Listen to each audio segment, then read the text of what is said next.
The following is a fan-based discussion. All properties discussed are property of Toei Inc., Bandai, Saban Entertainment, and Subaraya Productions. Hi, everybody. That's going to be in the recording. I don't know what the fuck just happened. It's cold out. It's cold. Yeah, I'm over here sitting by a window. Welcome back to the Tokucast Top 10 show. Welcome back, everybody. Hope you've all had a lovely holiday season. Yes, and Happy New Year. Yeah, because this will be coming up at that point.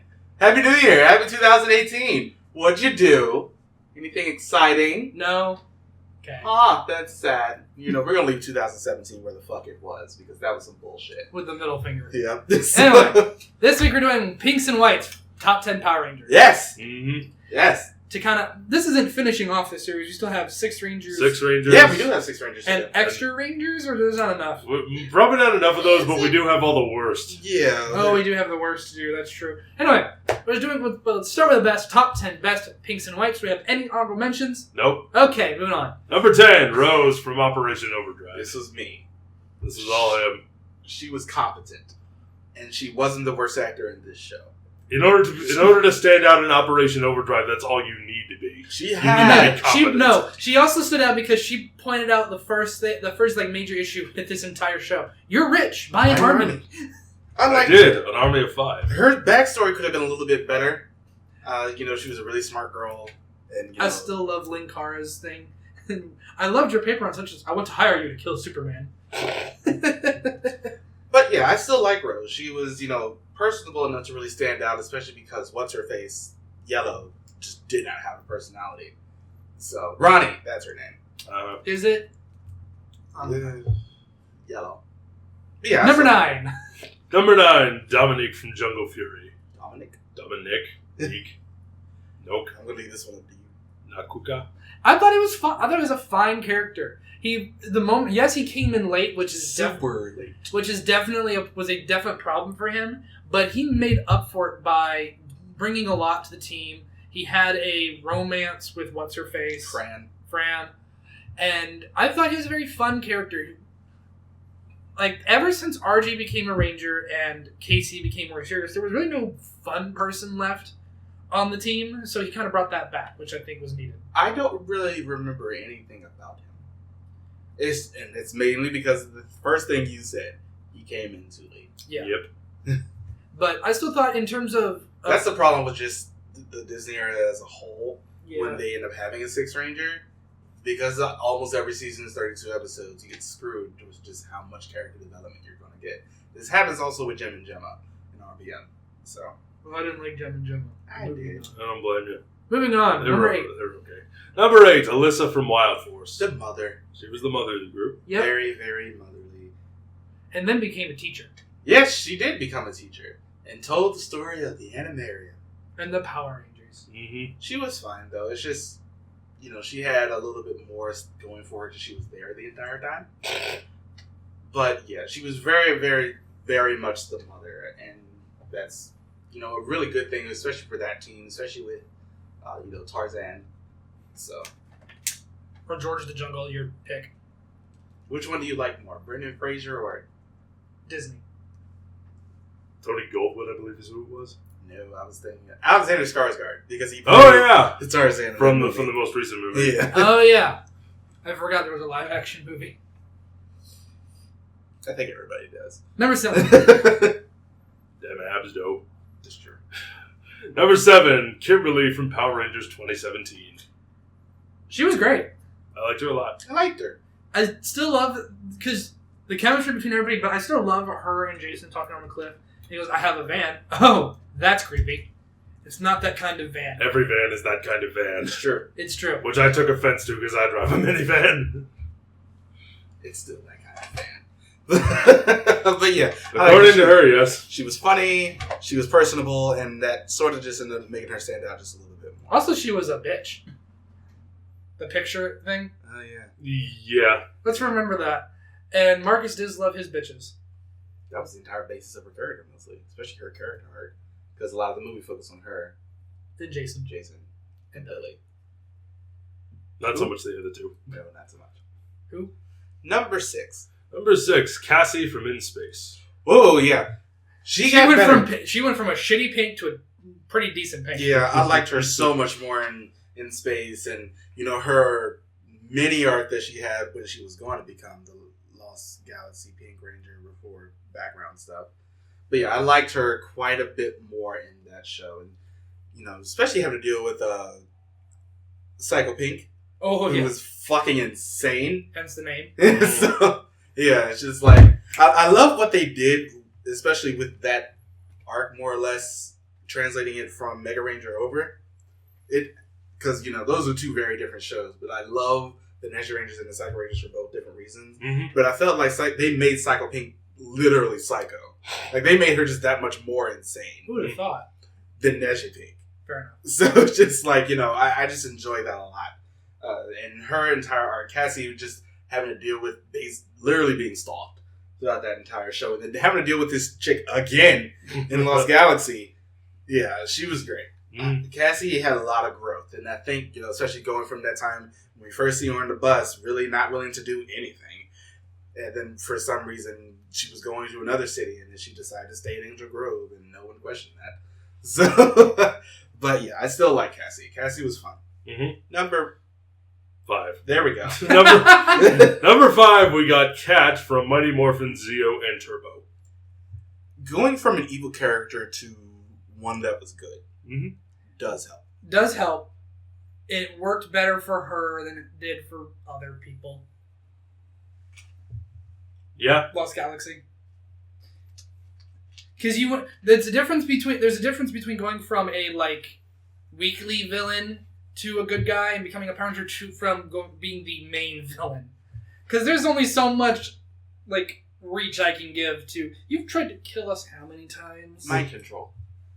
Literally the latter half of it. The latter half, yeah, but not the former. Remember half. that scene? God. Anyway, that scene was great. Anyway, number 4. Wait, Kat was great though. She had a lot of growth. She took Kimberly's spot, especially when it ended up coming to Tommy, because she did sort of date him for a little bit. Did you just say meow? Yeah. I mean, that was the plot. That is her plot. But yes, and she was fine. Especially with the whole thing where she was just like, hey, we can't give you your own Zord because we don't have stock footage. So, here we are. But yeah. Number 4. Number 4, we have Dana from Lightspeed Rescue. Honestly, one of the smartest choices of who to pick in this team. And she was just a nurse. I thought she was an EMT. EMT nurse. She was also an RN. But, I have a lot of respect for that profession. Someone in the medical field. Yes. Yeah. And I have a lot of respect for that profession. It was a perfect pick for this team. A rescue team theme. And looking at you, Kelsey. How you doing? How those rocks? How them rocks doing? You climbing all the rocks. All of the rocks. Oh my god. Every rock in existence shall be climbed. But Dana had a very good story arc, especially having to deal with everything with her brother and her dad and all of that. It just really, really well-rounded, good character. And then she came back and she still looks good. Yeah. Just great. She did not age much. Not really. She got red hair. Oh, cool. That's about it. Carter aged. Yeah, he looks like a 45-year-old dad. But here's the thing. He probably is. With 2 degrees. He's so smart. Good for him. Number 3. Number 3, Shelby from Dino Charge. I loved her personality. She was smart. She was funny. She didn't take no shit. It was great. She kicked people in the face. That was good. It's just great. And she had a lot of out-of-suit fight scenes. Mm-hmm. Yeah, there was a lot of out-of-suit fight scenes in that show. And Dino Charge in general had a lot of out-of-suit fight. Yeah. Thank Christ. It's good to see the actual actor fight. Mm-hmm. I can't wait until later on today when we record something that's coming out tomorrow, because that's going to be a big point for that show. But yeah, Shelby herself was just fun. I loved her relationship with Tyler was an actual thing. It worked. King, take notes. Just saying. If you're going to have somebody do a romance, do it like this, where it's there from basically the beginning of the show. I enjoyed both of them so much. And Shelby, I saw a lot of myself in her because she was very, very sarcastic. Because she's a sarcastic black woman? Yeah, she's a sarcastic black woman. She was a strong black woman who did not need no man, and that just made her... But then she did need a man. That was a bonus. It's not that she needs a man, it's just that she gets got one. That was a bonus. Marcus is the same way. He doesn't need a man, he just likes them. Yeah, it's a bonus at that point. I don't need an extra. If it's extra, free DLC at that point. Yeah, free DLC. Free DLC is always... In this day of microtransactions, I will take my free DLC. Yes, sir, I will. What's next? Shelby's great. Number 2, we got Kendricks from Lost Galaxy. Oh, Kendricks was very smart. She was a scientist. And, that really ended up showing, especially for the time that she was on the show. And, of course, we also had to mention the thing. Her actors had leukemia. And she beat it. And she had to die in show, and then they brought her back, and she beat the leukemia. And I'm sitting here like, yes, queen, that's how you fucking do. So, it was just like, you are strong. I'm going to just go out there for you just self-sacrifice. Yeah. Having to go out, once again, fucking Psycho Pig shows up again on this list. And it's just having to deal with that. And then making sure that nothing else gets destroyed, especially because at that point, the sword could have ended up destroying the entire world. She was like, I'm going to go ahead and sacrifice my life to make sure that nobody else gets hurt. And here we are. She's the first Power Ranger to die. And only... You might be right. I'm thinking, we haven't had any other ones to die. Quantum Ranger almost did. But that's almost. Yeah, I know. I mean, they filmed the death scene, let's just put it that way. They filmed it, but it wasn't used in the show, so therefore it didn't count. I know. Kendricks was like the only one who really just ends up standing out at that point. And I'm just like, I just appreciate you and everything that you did. And I love her character in Lost Galaxy. Lost Galaxy was But there's a good only show. one Pink Ranger who beats that. And that's number 1, Jen from Time Force. This is how you Fight become us. a badass bitch. Fight us. She is so great. I love her. Remember the team up with Wild Force? Where she fucking came out in fucking leather. And, wrecked ass. Yeah. With The, like, fucking machine guns running down the cliff because she got other shit to do. So Because now this is the fucking Matrix. Yeah. It is the security fight scene. Jen was great. Oh gosh, she's so great. Erin Cahill, who was just on Power Rangers Hyperforce like 2 weeks ago. She was at the beginning. Yeah. Speaking of which, there was people commenting about what about Power Rangers Hyperforce. We have not watched the stream. So yeah, I was over here like, what about it? We have not watched the stream. We know it is technically a canon Power Rangers according to Saban Industries. So the stream is. So we will eventually get to it, I guess. But right now we're not gonna be. Eventually. Yeah, I really, really love Jen. And that is also no hate to Andre the Black Nerd because we love him. Yeah. Jen is just so strong. And that shows like the first time she's fighting. Because she's a strong, independent woman who don't need no man. Yes, she is.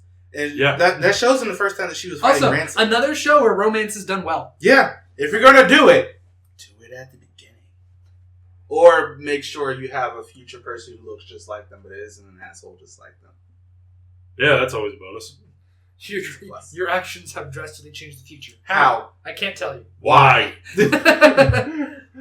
Yeah, Jen is just like, she is the Pink Ranger to me. Just like when I think of a Pink Ranger, I think of her just because she stands out. The penultimate Pink Ranger. Yeah. She's just cool. And when you're cool, she's cool. I'm going to say it. She's hot. Even I'll say it. She's great. Yeah. She's great. But those are our top 10 Pink and White Rangers. Yeah, with the only 2 whites that we had on here. Not talk about race. And only one of them was a guy. Yeah. Most of the other White Rangers that end up being guys end up being 6. And by most, I mean 1. Yeah. There hasn't been a lot of White Rangers in Power Rangers in reference to Super Sentai. But we do have one more of these to get through, and that's the 6 Rangers. Yes. How many times will Tommy be on the list? Once. Anyway, that's our top 10. Let us know what you think. If we missed yours, let us know. As always, make your own list. Make your own list. Those are always fun to read. As always, like, subscribe, follow us on Patreon, go follow Nerd in Denial, blah, blah, blah. And we will see you guys next time. Bye, everybody. Bye. Bye.